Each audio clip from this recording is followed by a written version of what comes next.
Hey guys, welcome back, and today we're gonna be looking at another completely insane clan war in Kings of Clash. Now as you guys can see, the clan war ended 44 stars to 44 stars.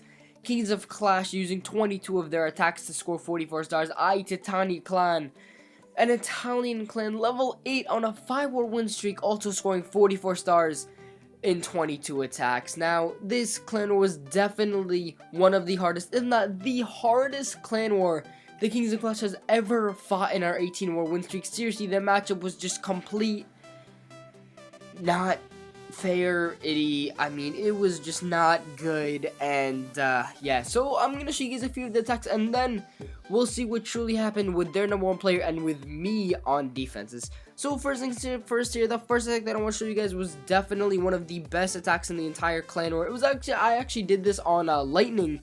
Now this attack, the reason why it was so good is just because like the timing and like the number that I attacked. So number 2 player here, I had already taken out number 4 on Lightning, and I decided to number 3. Now this player number 3, if I failed, we still had the Crusher that would definitely clean me up. But obviously, as you guys can see here, I didn't need it, happily.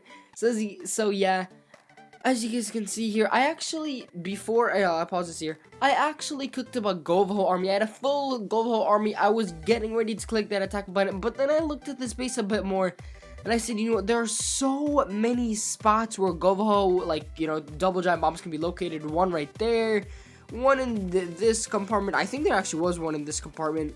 Like some over here, in between here. There was just so many spots where a Govaho attack could go completely wrong on this base. So I just took the army, went into matchmaking, did a quick attack, and then I went back, cooked up a Golaloon army, and that's what I ended up using. Now, as you guys can see here, this base, having the Arch Queen, 2 air defenses just completely lined up with the Clan Castle close by, it just made this base perfect for Golaloon. Now, as you guys can see here, my Arch Queen, though, is going to be a bit weird. Look at this, she just goes off to the right. Now, at this point, there was only like a minute, or like 2 minutes and 20 seconds left in war. Now, in Golaloon attack, you cannot waste any time, any, you know, unneeded time on your kill squad, because seriously, you need all 3 minutes to get the 3. So now, as you guys can see here, my Arch Queen actually runs back and then starts attacking the town hall, but it was too late. I decided I just had to start my air attack. First Lava Hound has gone down, second Lava Hound has gone down. Now my final Lava Hound has gone down on that last and final air defense there.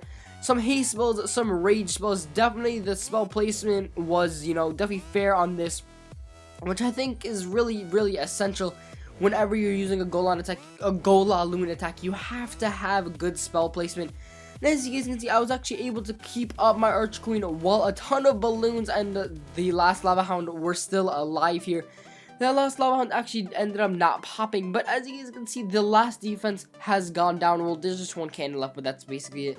But at this point, there was only about a minute and 25 seconds left on the clock. Only at 70%, I was a bit worried, but happily, there was more than enough time on the clock. Look at this, the balloons actually split up just perfectly. I was so happy when I saw that split. So 2 balloons go down towards the bottom, take out all those structures in that vicinity, and then just the center with just a Clan Castle, a few storages in the center. All we need, you know, to take out, and it'll be a 3-star attack. So yeah, there it is. That last Dark Elixir storage gonna go down for 3 stars and 100%. So happy and very, very proud of that attack. I haven't Golaloon in so long, but it's one thing that I do know how to do. I'm not a master at Govaho. One thing that I do know how to do is Golaloon Town Hall 9. So yeah.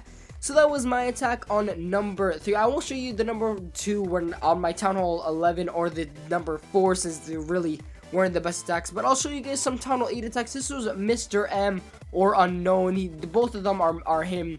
I'll show you guys both the attacks. Just beautifully done Govaho attacks. Now this base is a very, very common anti-3-star Town Hall 8 base. I've actually seen it in a ton of clan wars. Basically any clan war where the opponents are like actual real clan war opponents, they have this base on their Town Hall 8. It's just a very common base. The double giant bombs are almost always in between this air defense and this cannon. And Mr. M here is definitely going to show us just how to strip this base apart with Govaho. Now this was the first attack on this base, so he had no idea where any of the giant bombs were. He had no idea what the Clan Castle was, but just a beautifully done attack. Guys, look at this here. A dragon can always cause problems for any Govaho or any ground attack at Town Hall 8, but wizards with well-placed poison spells are going to be able to take that out. Now, Hog Ride is coming in on the outside. A heal spell and a second heal spell for those core Valkyries. Some Hog Riders on the outside just to take out those last few defenses, those back-end defenses. And definitely a beautifully done attack. Now, Mr. M here is actually attacking the second top Town Hall 8 with his Town Hall 8. Number 6 is attacking number 6. So definitely, you know, a very fair matchup. Basically, Max Town Hall 8 against the Max Town Hall 8 anti-3-star base. Mr. M is going to show us how it's done. And basically perfectly Govaho this base. I mean, seriously, look at this. At the end, he still had a heal spell, which I believe he dropped on the Clan Castle and the tunnel there. As you guys can see, just beautifully done attack by Mr. M. This is definitely Mr. M is our best, or at least one of our best Town Hall 8 attacks. She's just an amazing Govaho attacker. And as you guys can see, Mr. M is going to clean up the 99%, and there is the 100 for 3 stars. Now, he did basically the exact same thing again on number 7. Now, Unknown is his second account. They're both really nearly maxed out Town Hall 8. Actually, this is not the raid that I was thinking of. But as you guys can see here, again, another Govaho raid. I'll show it to you guys, and it was just another beautifully done attack. I mean, seriously, just amazingly done Govaho. Guys, take notes if if you're a Town Hall 8 and you're looking to get some 3 stars. This is the way to do it. Govaho will work every single time if you can, deploy the troops well. So, yeah. So, again, a dragon. He waits for the dragon to target the golems, and then the couple wizards just take out the dragon. Make sure you have no issues, because that dragon can seriously do so much damage to some Valkyries and some Hog Riders if taken out incorrectly. But Unknown, or Mr. M, I call him Unknown since Unknown was like the main account, like the first one that joined Kings of Clash, but his main account is actually Mr. M, but I don't know. But yeah, Unknown / Mr. M here, whatever you want to call him. As you guys can see, a couple Valkyries on the center, a couple of Valkyries on the outside. The Hog Riders gonna clean up the last few defenses. This is how I love to see Govaho at Town Hall 8. Instead of dropping them where their job is to take out like all the defenses, drop them so that it's basically back end Hog Riders that almost guarantees victory. And you most often than not will have either all your spells perfectly done, or even a spell extra. So yeah, guys, so there's Unknown gonna take out this base. A corner Tesla not gonna screw him up though. Only 2 Hog Riders still alive though. But just one wizard here going to be able to actually not take it out. Hold up. But there are some Valkyries that are just gonna go completely destroy that. A golem living all the way to the end with a few wizards. And there it is, 3 stars and 100%. But now, for the moment of truth, what happens on their number 1 player? Now, I go on the number 1 player. This guy had a completely insane anti-3-star base.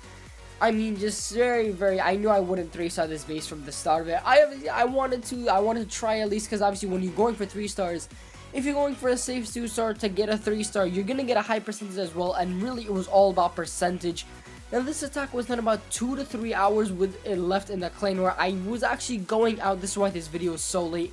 I actually went out at like 1 p.m. something like that. So I had to get my attack down. I actually jumped up an army, went in for this attack. I played really well though, but it didn't go as planned. As you guys can see, my Queen Rock is going to go perfectly. The Baby Dragon gonna take out 4 structures. That's exactly what I wanted it to do.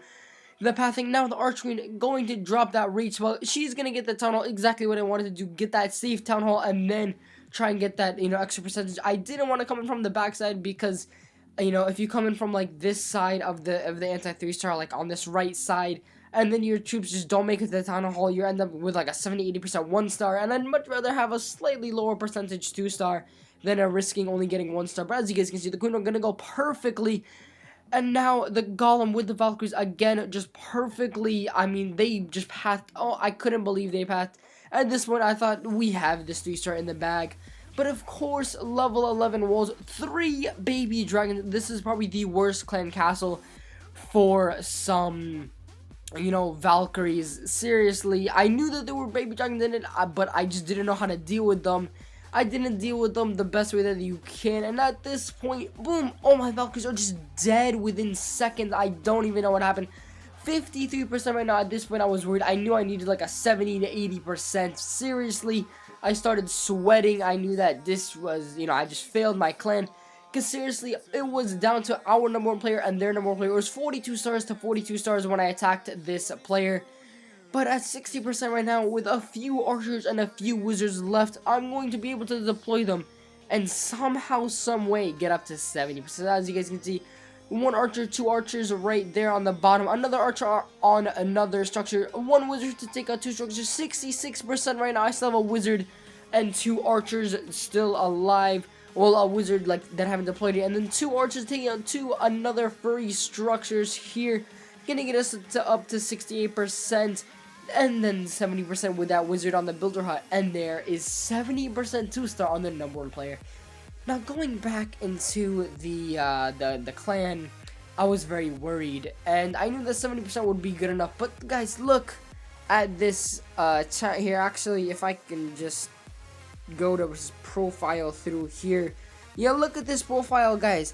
Look at that army, maxed out Govaho, maxed out maxed out Bart. 40 heroes. I knew this guy wouldn't mess around on my base. I knew I was definitely gonna get 2-star. The question was, how badly would it be 2-starred? And well, let's see the raid. Now, I will blur out the percentage for you guys on there, just so that, when you're watching this raid, you guys don't know what happens. Now, this raid was seriously, I was sweating. I was watching this live. I was just sweating. I knew that bowlers can definitely get 40% or 70%, but can this guy deploy them right? Now, he starts off with his Archqueen and a few wizards. A very, very weird deployment here. It looked like he was doing a queen walk, but then there were no healers. I don't understand what the point was there. But now he's 24 level 2 bowlers, maxed out at Town Hall 10. I was just sweating at this point. Earthquake spells very well placed. Earthquake spells here going to basically open up my entire core. And now the bowlers are coming in. The Archqueen, though, is definitely low on health. A rage spell there. He still has 2 free spells, 18% right now. And at this point, I was looking, I said, wait a second. A rage spell. Look at these bowlers within seconds.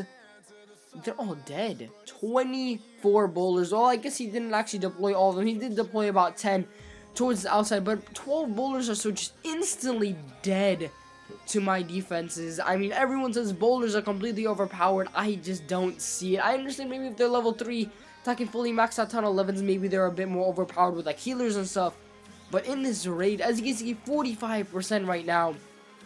And I knew that this wasn't going to be a 70%. As you can see, 49% right. He's just barely going to get that 50% and going to get up to 51%. The raid will end off there, and we will defend. So what does this mean? War results. Kings of Clash, 44 stars. Ayatani Clan, 44 stars. Total destruction for Kings of Clash, 98.00%. Total destruction for Ayatani Clan, 96.73%. So yes, guys, another clan war just eking out. I cannot believe we won that clan war. I mean, it was just so close. If we go into the war log here, as you guys can see, we're up to 19 war win streak. There it is. Wars 131, war win streak 19, completely insane. Seriously, just so crazy. And yeah, guys, so the streak lives on for another day. My mind is just blown, guys. And yeah, guys, so that's basically it for today. Hopefully you guys enjoyed. If you guys didn't, make sure you guys leave a like. I do apologize for the late upload, but seriously, I've just been out all day, and I got home literally immediately, went to my computer to record for you guys. So yeah, so hope you guys enjoyed. If you guys did, make sure you guys leave a like, and if you haven't already, make sure you guys click that subscribe button, and I'll see you guys tomorrow. So peace out, and as always, clash on.